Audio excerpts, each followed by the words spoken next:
計算だけでわかるもんじゃない。俺たちサイヤ人はな。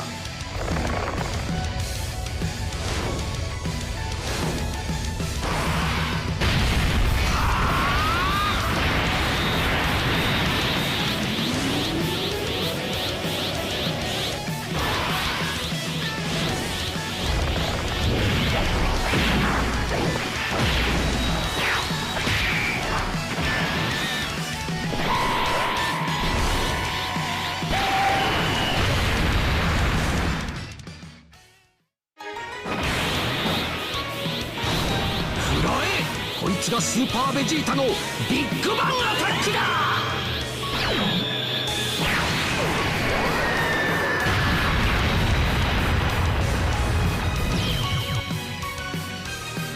All right, yo, what is going on, guys? It's your boy Fun Size, and as you can see, we are going to be taking a look at King Vegeta, as well as transforming Vegeta himself for Saiyan Day. So let's go ahead and take a look at their details. So we have Pure Saiyan's category, Ki +3, HP attack and defense, 130%. Greatly raises attack and defense for one turn, causes supreme damage to the enemy. Excellent, excellent. We get 50% for both of these, so that's really good. Then his passive says Ki +3, attack and defense 180%, plus an additional attack and defense 90% when attacking, changes physical key spheres to AGL key spheres, reduces damage received by 18% with 3 or more key spheres obtained, plus an additional damage reduction of 18% with 3 or more AGL key spheres obtained. Okay, that's not bad. Honestly, like if I'm looking at this, like 36% damage reduction if you get 3 AGL key spheres, I like that. I do like that. And then he's also orb changing. That could be pretty good. That could actually be like decent, honestly. But I don't know if 36 is enough. It depending upon as to whether or not like give him anything else. Like 36 isn't a bad thing by any stretch of the imagination. But it would be nice if they had something else a little bit more tacked on, just to give him a little bit more safety. But a lot of the time, support units are usually just dodge characters anyway. So if you did want to use this character, full dodge, and then we'll see what the rest of his passive is, just to really get a good read on him. But we have Pure Saiyans and Vegeta family category allies. Attack and defense 30%, and chance performing a critical hit plus 18%. Okay. Plus an additional attack and defense 90%, and all allies Ki +3, attack and defense 30% when performing a super attack if there is an ally whose name includes Vegeta attacking in the same turn. Okay. Honestly, not bad, but like I said, it would have been nice if they threw in like guard or like a 50% chance to dodge. That would have been like, he would be really, really good if he had either one of those. Right, like don't get me wrong, like the damage reduction is really good, but at the same time, like since he's not stacking, he's not doing anything to really save himself other than that like 36% damage reduction, and that is based off of orbs, so that's it's a little bit RNG based, right? So it's nothing too crazy. Okay, so I mean, in these tough events and fights and stuff, I don't think you're really going to be using this guy, but he's cool. He's nothing too crazy, but just don't take him anywhere that's like really, really difficult. Okay, but full dodge for this guy as per usual with support units. Not bad, honestly, just genuinely not bad. Okay, so Vegeta himself, let's talk about it, right? Okay, so Vegeta family or Super Saiyan's category, Ki +3, HP attack and defense 170%, plus an additional HP attack and defense 30% for characters who also belong to the Pure Saiyan's Battle of Wits or Mastered Evolution category. Excellent. It is a bit unfortunate though that this is a Dokkan Fest in 2024 and we don't have 3 leader skills. That is a bit unfortunate to me. Like I'm gonna be honest with you, that is a bit unfortunate because I feel like now we should have, unless they're going to make LRs from now on that are Dokkan Fest exclusives with 3 leader skills. I don't know if they're gonna do that for TURs, but they should. It should be definitely one of those things that we should be talking about. 2 leader skills is not enough anymore. Like the 3 leader skill characters, they just perform better, and their teams are better, and it's just overall healthier for the game, I feel. But Besides that, let's take a look at what he actually does, right? So he raises attack and defense and causes immense damage to the enemy and seals super attack. But he's only getting 20% though. Huh. Or at least that's what it says for, as far as like the translation goes. But you would think that just raises is a 30%. Is it not just a 30%? I thought raises was 30. I could be wrong on that, but I'm not sure now because it's telling me that it's 20, but I thought it was 30. Okay, sure. Doesn't matter. We'll keep going. So he raises attack and defense. Okay, that's one thing. That's something to keep in mind, because if he's a character that stacks, if he supers a lot, this could turn out to be pretty decent. So key +2 attack and defense 150%, guards all attacks, excellent, fantastic, unconditional guard, we love that, love to see it. Reduces damage received by 18%. Okay, sure. So he has damage reduction and guard, and launches an additional super attack for 3 turns from the character's entry turn. Okay, sure. So he just gets a guaranteed additional. Sure, dude. So he can super up to like what, 3 times with the additional that's from the hidden potential as well. So that's cool. The more HP remaining when the character attacks for the first time in the turn, the greater the additional attack boost received within the turn, up to 150%. Huh. Okay. Okay, sure. The HP remaining when the character receives an attack for the first time in a turn, the greater the additional defense received within the turn, up to 150. Oh, I see. Oh, okay. Okay, I see. So when he gets hit, he's gaining defense, and the higher the HP of the opponent, or no, excuse me, the higher the HP that he has, the more attack that he's going to put out, which is fine, I guess. Like, I guess we're going back to passives that are written this way, where, oh, you've got more HP, he does more damage. If they've got less HP, he does more damage. Like, oh, okay. Sure. So plus an additional defense 31% with each attack received, up to 80%, and launches an additional attack that has a great chance of becoming a super attack when there is an ally whose name includes Goku. So he has another chance to super, which he can essentially super 4 times from his first couple of turns. So when he first comes out, he does get he gains an automatic additional regardless, right? Because that's what it says as far as his intro goes. So he attacks, he can attack again, and then he has the 50% chance if Goku is on the rotation, or is he on the team? Excuse me.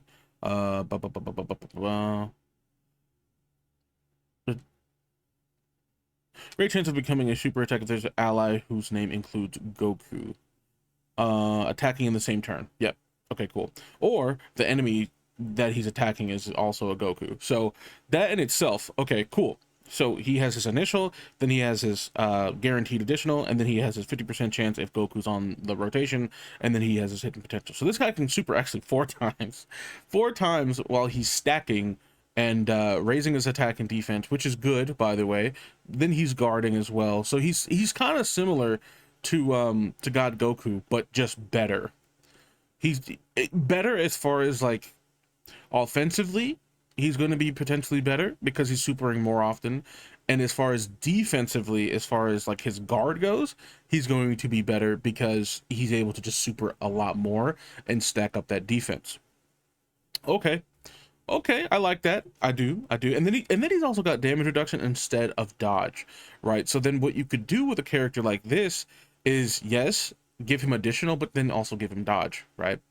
Or even crit, depending upon if the character is going to have crit when he transforms. That is also important, right? So let's see if he does actually have crit or anything in his transformed state. And his transformation condition can be activated when HP is 18% or more, starting from the 3rd turn. That is quite literally a joke of a transformation. They should have just made it turn 3. What do you need this HP thing for? That's silly. Literally, like, there's not a scenario that I can think of in any of these fights where you're going to be less than 18% HP. That's ridiculous. But hey, I'm glad that they made it easy. Okay, I'm glad that they made it easy. If you want to make it weird and go, yeah, if they're above 1% HP on the 5th turn, you got it. Like, okay, thanks guys. Appreciate it. Yeah, this is very good though. This is very good. He can basically come out and go his first turn. When he comes back, he can transform. Like, that's, you can make it that simple. I love that. That's really, really good. Okay, so let's see what he does when he transforms. Boom. This is what he is now.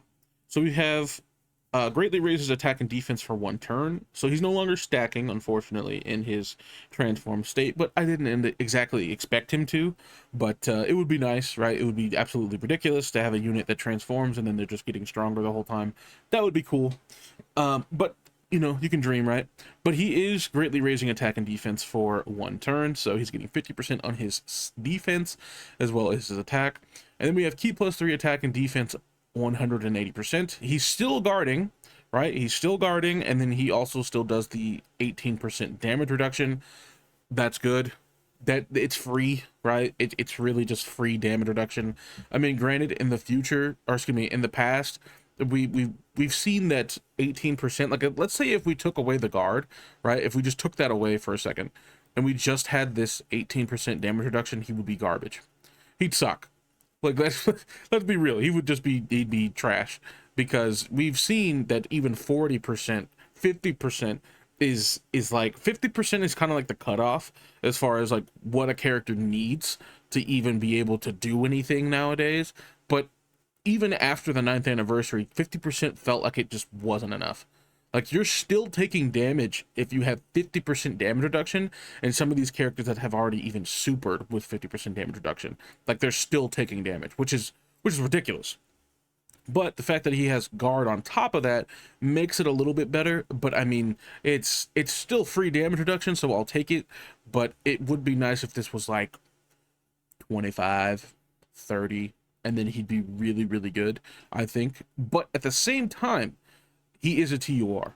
Keep that in mind. Like, LRs are really what drive the game more than anything. But the fact that he's a TUR that's doing all of this, I'll take it. Honestly, I'll take it. I think that he's just as good as God Goku, if not potentially better, just because of what he's actually doing, right? But let's get through the rest of this passive. So plus an additional attack 180% when attacking, and if HP is 30% or more when attacking, launch additional super attack. Excuse me, I read that wrong. Launches an additional attack that has a great chance of becoming a super attack. So okay, so if HP is 30% or more, he does launch an additional attack that has a great chance of becoming a super attack. Okay, so that's a 70% chance. Plus an additional attack plus 30% if the target's HP is 80% or less. Okay, so he gets attack if the enemy's HP is lower. Okay, plus an additional attack plus 30% if the enemy's HP is 60% or less. So okay, so it's got increments of like stacking attack every time the enemy's HP drops a little bit below a certain point. He's getting extra attack to make it that much quicker, right?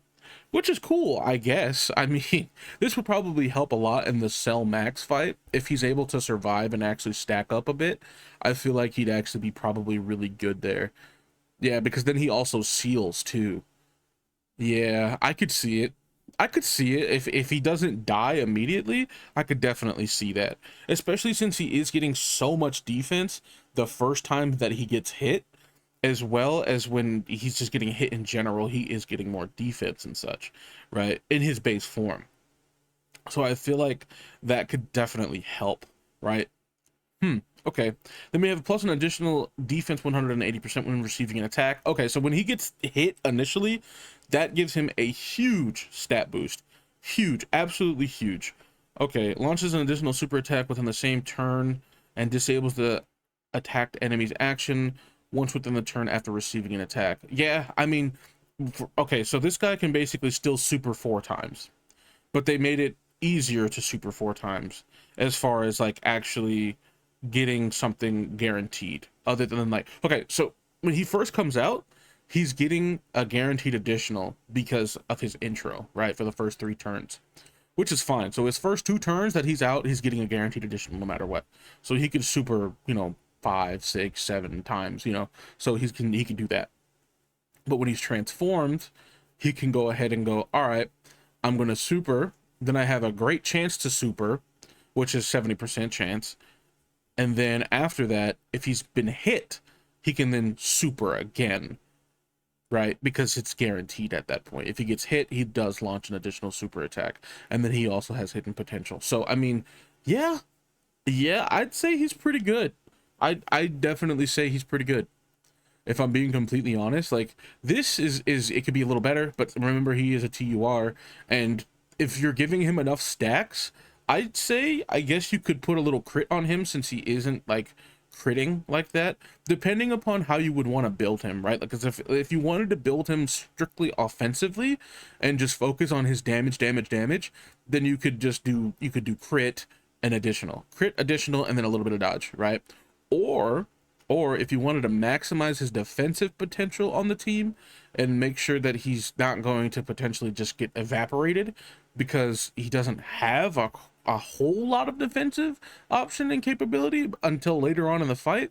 But if you wanted to maximize his defense, you would put defense and additional and maybe like a trickle a bit of crit, because he could still crit and do all that stuff, but you're mainly focusing on his ability to survive and dodge at that point. But it's really up to you, honestly. But then let's see about his active skill, right? So his active skill conditions can be activated after the character receives 3 attacks or more in battle. This is after he's transformed, by the way. Or only when facing one enemy whose HP is 80% or less, once only. So because he's also stacking as well, this Big Bang is going to essentially hit harder and harder and harder the longer the fight goes on, right? So he seems pretty good. He seems good, like especially like because he is able to super so much as a stacking unit. I feel like he's good. I do. I genuinely do feel like he's good. And any way that you can build him, like, it doesn't really matter. You can kind of build him however you want, like whatever your team needs. If you need more damage, build him damage. If you need him to be a tank, a solid floater, or even just a slot 1 unit because of his leader skill and everything, hey, by all means, do it. Build him that way. Like, I feel like you can build this Vegeta however you want, which I really, really like. I really like how they made this character very well-rounded as far as being able to go and switch between offense and defense. So I really like him. I do. I don't know what his numbers are going to be like in game or anything, because I don't have a private server or none of that stuff. But anyway, I do like him. Let me know what you guys think of the new transforming Saiyan Day Vegeta, and also King Vegeta. We didn't touch on him too much, but he also seems pretty decent. Nothing too crazy with this guy, but Vegeta, transforming Vegeta does seem very good. Anyway, again, I hope you guys enjoyed the video, and let me know what you guys think. But anyway, if you did enjoy the video, please don't forget to drop a like, comment, subscribe, do all that good stuff for me, and I'll see you guys in the next one. Peace.